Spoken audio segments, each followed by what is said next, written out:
On January 29, 2025, PSA Airlines Flight 5342 collided with a U.S. Army Black Hawk helicopter over the Potomac River. Everyone on both aircraft died in the incident.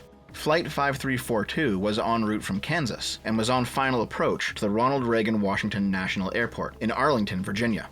This means they were descending, they were in the middle of landing procedure. Meanwhile, the helicopter was performing an annual evaluation of the pilot's night flying skills out of the Davison Army Airfield, also in Virginia. The plane was a medium-sized jet manufactured by the Canadian company Bombardier, while the helicopter was configured for use as transportation for senior U.S. officials, though none were on board at the time. The radar footage of the event, as well as footage from private cameras that happened to catch the disaster, has been made available, though not without some trouble. This video of the event was leaked to CNN by 2 airport employees who have since been fired. The air traffic controller instructed PAT-25, that's the helicopter, PAT stands for Priority Air Transport, to go around CRJ, the commercial airplane, shortly before the accident. PAT-25, get the CRJ in flight. PAT-25, pass behind the CRJ. Good separate. American 4782 by BAT, not burning visual. American 472, Washington Tower, 1 star, 32017. Alright, this is wind. Tower, did you see that? American 472, American 3130, go around, turn left end, 250, climb maintain 3000. Okay, left heading 350, 3000, American 3130. Tower, boost streak 5347 is on final. Request runway 33, circle to 33. Second heading for American 3130. American 3130, go around, turn left end, 270, climb maintain 3000. 270 on the heading, 3000, American 3130. American 472, cancel landing clearance runway 1 continue. American 472, cancel approach clearance runway 1 continue. Approach clearance canceled, we're continuing. Blue Streak 5305, I assume you saw that over by house. Affirmative. Crash. This is alert 3. Crash. This is alert 3. Where's the alert 3? It is off the approach end of runway 33. Approach end of runway 33. Helicopter crashed. We are now at a point where we are switching from a rescue operation to a recovery operation. At this point, we don't believe there are any survivors from this accident. And we have recovered 27 people from the plane and 1 from the helicopter. Most notably, 2 world champion figure skaters were on the plane, though of course it's not like they're the only people who matter. One person who claimed to be from the area on Reddit posted that they knew several of the people on the flight and that they're quite shook up. Now, I mean, it's Reddit, anyone can post anything there, but somebody out there knows at least some of the people on the flight, even if this guy's faking it, and his response is basically what theirs would be, so fine. I want to point out just how conspiracy-brained everyone is whenever anything goes viral on social media. There's people out here saying this looks deliberate, like someone staged the crash. Other people are saying this was an assassination attempt. This entire incident is being picked apart online. There are a lot of questions surrounding this event, so before we get into the primary reason for the talk, this is breaking news. What are your thoughts on this incident? I think it was deliberate. With a bunch of other stuff, it just seems that it's over and over and over deliberate. Look, the airspace is not like a driving space, which is 2D. Airspace is 3D. The chances that 2 things collide in midair is actually very, very low. When I watched the video, it just looked like the helicopter was deliberately heading towards the airplane. Looks like it was some sort of an assassination attempt, and so I would expect that the flight list on who was on that airplane is going to be very, very interesting. Yeah, you fucking moron. Turns out that flight list was not all that interesting, actually. No offense to the figure skaters or anything, but there was nobody politically notable on either aircraft. Unless for some reason you think that Big Skate is here to take revenge for 1994. Here's one moron implying, oh sorry, he's just leaving it here, not saying anything, that the helicopter was actually empty and piloted remotely. And of course, Donald Trump posed the same conspiratorial questions as everyone else. Despite, being the president and having access to way more information, especially since this is his administration now, and if this was some secret op, it would be coming from his own government. And though the tinfoil hat wearers were primarily rightoids this time around, don't bet for 1 second that at least a couple leftoids would pass up a good fascist conspiracy. I hate all of these people. There is one conspiratorial question that is actually worth answering though. Some people noticed that several news articles in this event on Google's News tab were published hours before the event occurred. This led people to ask if the media knew something beforehand, if the whole thing was pre-planned. But the explanation for this is actually pretty simple. Google actually artificially boosts some outlets by giving them an earlier publishing date than they actually have. If you go to the article page itself, it's accurate. As for what actually happened, we don't fully know yet, but we have a basic idea. First, there's a discrepancy between the data from the helicopter and data from the control tower. The helicopter's black box says it was at a height of 325 feet, while the tower says it was at a height of 200 feet. This doesn't necessarily mean anything. Sometimes black boxes are damaged, and tower data is known to generally be less reliable. However, the helicopter was only authorized to fly as high as 200 feet, meaning it may have been a mistake by the helicopter pilot. It also came out that this airport's had a bunch of close calls over the years, which makes sense. It's Washington, D.C. With all the political and military air traffic happening, it's known to be quite congested.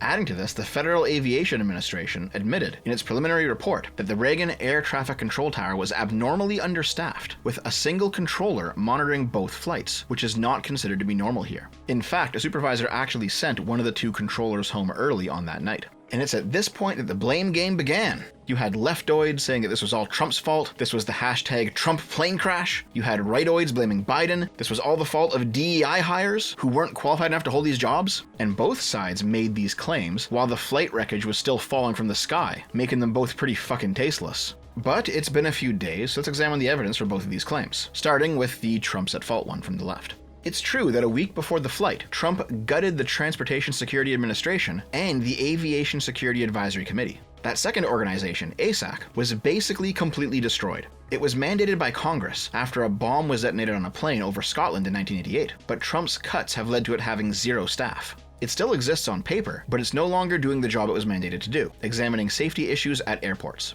The House Committee on Transportation and Infrastructure issued a formal warning that Trump's actions were leaving these industries in dangerously unsafe conditions. Meanwhile, the head of the Federal Aviation Administration, Michael Whitaker, also stepped down a week before the accident. Back in 2024, the FAA under Whitaker fined Elon Musk's company, SpaceX, after it failed to meet safety standards for one of their launches. In response, Elon called on Whitaker to resign, and he threatened to sue the FAA, with Elon's online sycophants calling the safety regulations lawfare, one of their new favorite words. The FAA has fined both SpaceX and Starlink multiple times going back to 2022, with Whitaker explaining during a House hearing that fines are the only real tool the FAA has to ensure corporations comply with safety legislation. So I think safety is in the public interest, and that's our primary focus. With the proposed civil penalty, it involved a failure to comply with comply with the launch requirements before launching. They launched without a permit. The allegations are that they moved a fuel farm closer to the population and did not do a risk analysis before launching. It's the only tool we have to get compliance on safety matters. Some anti-Trump accounts on social media made the claim that one of Trump's many executive orders since taking over led to the firing of the TSA head, 400 FAA officials, and 3,000 air traffic controllers. The executive order referenced in this tweet does announce a hiring freeze across large swaths of the federal government, including these organizations, as well as beginning performance reviews for all staff, presumably to weed out any unworthy DEI hires. But it doesn't mention firing anyone, and the White House confirmed that no air traffic controllers have been fired. Now let's look at the second claim, the theory that it's those unworthy DEI hires that did this. Minorities who didn't meet the standards for the job, but they were brought on anyway, in order to tick an affirmative action box in a spreadsheet somewhere. Well, in that very same article, it was also confirmed that regardless of any DEI hiring practices, all air traffic controllers are regularly required to meet the training standards for the job, including regular testing. However, it came out that the pilot of the helicopter was a trans woman. Oh, sorry, it was a transgender siren emoji. A transgender Black Hawk helicopter pilot for the military wrote a long letter about quote-unquote gender dysphoria and depression 1 day before the fatal crash. This may have been a trans terrorist attack. Yeah, this was completely made up. There is a trans helicopter pilot stationed in the area, Joe Ellis, though maybe not for long. I've heard Trump's kicking trans people out of the military. However, Joe Ellis wasn't the pilot, and in fact gave a public statement to that effect. Interesting morning. This is Joe Ellis. I am a Black Hawk pilot with the Virginia Army National Guard. I understand some people have associated me with the crash in DC, and that is false. It is insulting to the families to try to tie this to some sort of political agenda. They don't deserve that. I don't deserve this. And I hope that you all know that I'm alive and well, and this should be sufficient for you all to end all the rumors. Despite this, we all know the internet loves a good dogpile, so dumb fucks begin to dig up Joe Ellis's online footprint. Personal Facebook and Instagram, credentials and IRL name, private blog, and side hustle as an erotic fiction writer. It was all poured out onto the mainstream internet for everyone to pick through, despite Joe Ellis being a private citizen and not at all worthy of this level of scrutiny. The actual pilot was Captain Rebecca Lobach, not trans, who had 450 hours of flight time under her belt. She held a biology degree. She was a top 20% Army cadet with several awards for her service, and she was picked to be a White House decorated aide during Biden's term, a prestigious position. She is far from the idea of an underqualified DEI hire. Nonetheless, Trump himself blamed the whole thing on DEI during his press conference on the matter. We must have only the highest standards for those who work in our aviation system. I changed the Obama standards from very mediocre at best to extraordinary. You remember that. Only the highest aptitude, they have to be the highest intellect and psychologically superior people were allowed to qualify for air traffic controllers. That was not so prior to getting there. When I arrived in 2016, I made that change very early on because I always felt this was a job that, and other jobs too, but this was a job that had to be superior intelligence, and we didn't really have that, and we had it. And then when I left office and Biden took over, he changed them back to lower than ever before. I put safety first. Obama, Biden, and the Democrats put policy first. And they put politics at a level that nobody's ever seen, because this was the lowest level. Their policy was horrible, and their politics was even worse. We'll restore faith in American air travel. I'll have more to say about that. I do want to point out that various articles that appeared prior to my entering office, and here's one. The FAA's diversity push includes focus on hiring people with severe intellectual and psychiatric disabilities. That is amazing. And then it says FAA says people with severe disabilities are most underrepresented segment of the workforce, and they want them in, and they want them, they can be air traffic controllers. I don't think so. This was in January 14th, so that was a week before I entered office. They put a big push to put diversity into the FAA's program. You know, it's pretty amazing to see the anti-Trump people claim that Trump's cuts caused a disaster, and then the pro-Trump people come out and say, oh my god, people just died, how dare you politicize this? And then the pro-Trump people claim that DEI did this, and then the anti-Trump people come in and say, oh my god, how dare you? Yeah, okay, I get it. But now we've got Trump himself saying this. Trump himself is politicizing this. If that's not worthy of at least some too soon style condemnation, and you guys know that I figured out the hard way what constitutes too soon, then I don't know what is. But okay, DEI.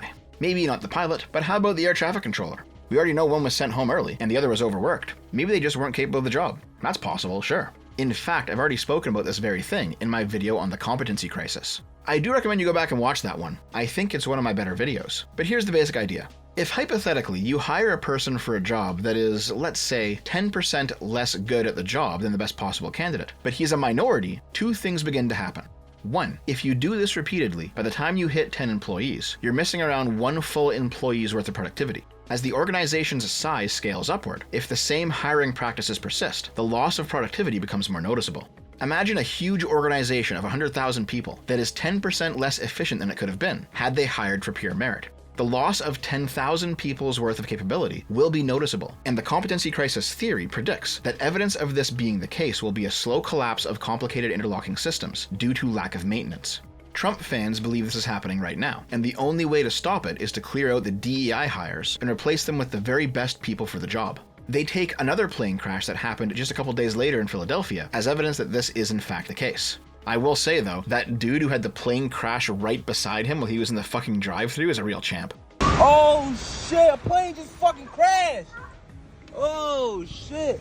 Were you scared at all? Did you start running or take some steps back? Or did you stop in your track? I was driving, so I was coming out of Wendy's. Okay. Yeah, I got a good 444. Shout out to Wendy's. Now, there is some evidence that the competency crisis theory is taking effect. And in fact, I think it has more predictive power than the left's explanation for these events, late-stage capitalism. One of the big pieces of evidence that I showed off in that previous video was a 2015 regulation bringing affirmative action to air traffic control. An ongoing class action lawsuit where 1,000 applicants for the air traffic controller job were rejected based on race as a result of this regulation is now hitting the mainstream. But I spoke about this last year already. As a result of the lawsuit, we've learned that the FAA gave the National Black Caucus of federal aviation employees a list of code words for prospective black hires to put in their applications. Their computer system would scan the applications for these words and then automatically advance those applications in the hiring process first. Oof. So yeah, there is something to the DEI explanation of events. It's not all just smoke. Going back to the hypothetical, the second effect is that the people you've hired will be more loyal to you than otherwise, because they know they're 10% less meritorious than they should be, and you gave them a shot anyway. This idea goes all the way back to Lenin's coalition building in the early Soviet Union, where he purposely chose people who were less competent than otherwise, because he understood that they would be loyal to the new system he was building, since their new position in it represented an increase in social status for them.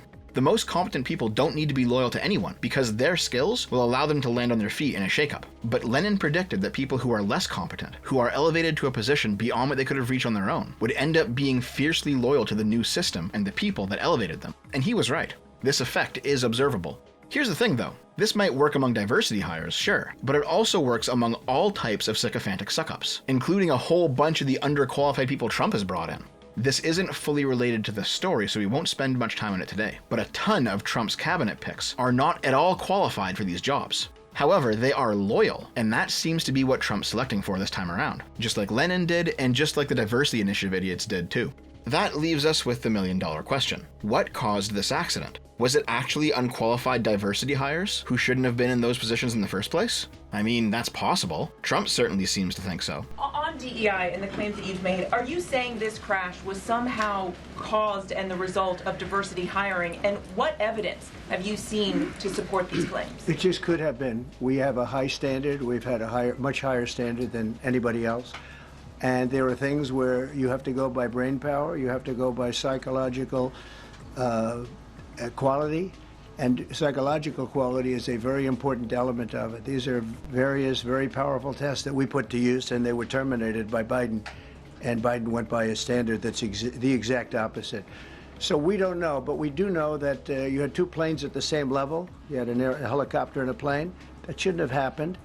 And we'll see. We're going to look into that, and we're going to see. But certainly for an air traffic controller, we want the brightest, the smartest, the sharpest. We want somebody that's psychologically superior, and that's what we're going to have. Or was it Trump's reckless gutting of the federal government? He may not have fired the air traffic controllers the way it was claimed online, but he did actually axe the entirety of ASAC, the TSA head, and other key FAA positions. All the while the FAA head stepped down on his own. It's also entirely possible that Trump's wrecking ball through the federal government hit the airplane and helicopter on the backswing. The National Transportation Safety Board is releasing their preliminary report in a few weeks, so maybe we'll learn more about it then. Though if Trump's reorganized it with loyalists at that point, I don't expect them to give an accurate retelling of events. However, there is one final piece of evidence to consider, a damning one in fact, as it points toward a possible cover-up by the Trump administration.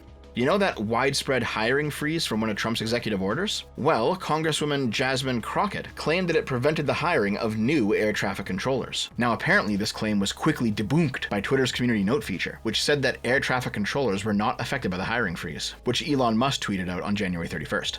However, the legal YouTube channel Pisco, one day earlier on January 30th, posted evidence that air traffic controllers were in fact affected by the hiring freeze. The website usajobs.gov, where all federal jobs are posted, showed no FAA job openings including air traffic controllers, despite the FAA desperately needing them on January 30th. The site did show 9 air traffic controller openings for the military specifically, as military jobs were not affected by Trump's hiring freeze. However, after Elon's post with the community note went viral, the site once again showed FAA air traffic controller jobs available, one day later on January 31st. This isn't a confirmation, but it is evidence pointing in the direction that air traffic controller hiring was in fact frozen by Trump's executive order, despite the obvious extreme need, and that freeze was quietly lifted after people began to notice it.